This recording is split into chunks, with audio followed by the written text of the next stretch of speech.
নমস্কাৰ, মই এটা আমৰ আচাৰ বনাব লৈছোঁ।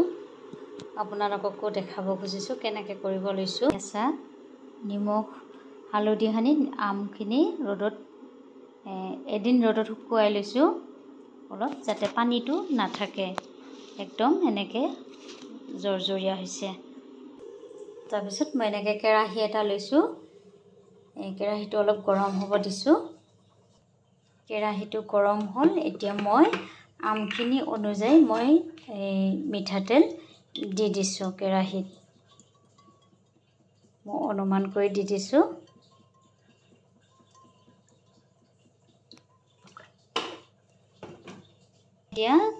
মই এতিয়া গৰম কেৰাহী আৰু তেল 5 ফোৰণ এচামুচ দি দিলোঁ।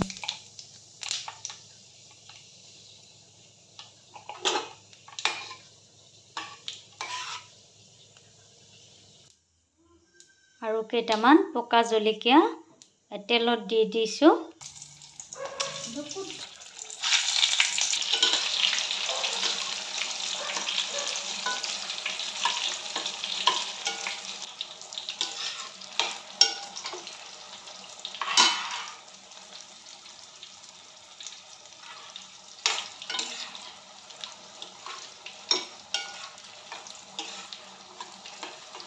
এনেকৈ কিছু সময় থকাৰ পিছত এতিয়া মই আমখিনি গৰম তেলত দি দিওঁ।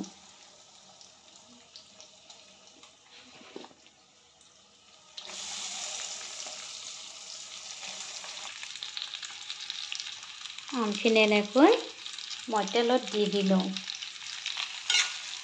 এনেকৈ কিছু সময় লৰাই থাকি এতিয়া কিছু লাৰি থকাৰ পিছত মই আগতে যদিও নিমখ দিছিলোঁ, তথাপিও মই আকৌ অলপ নিমখ দি দিওঁ।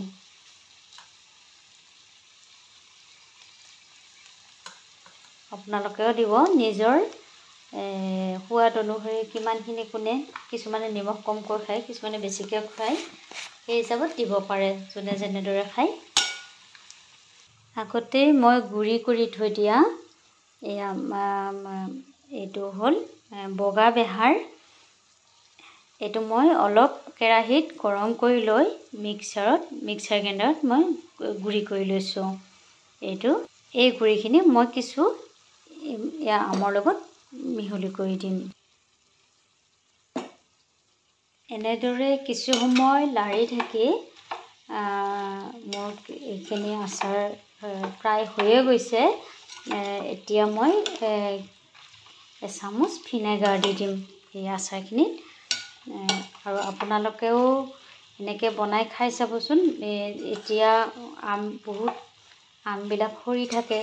সৰা আমখিনি বুটলি আনি আপোনালোকেও এনেকৈ আচাৰ বনাব।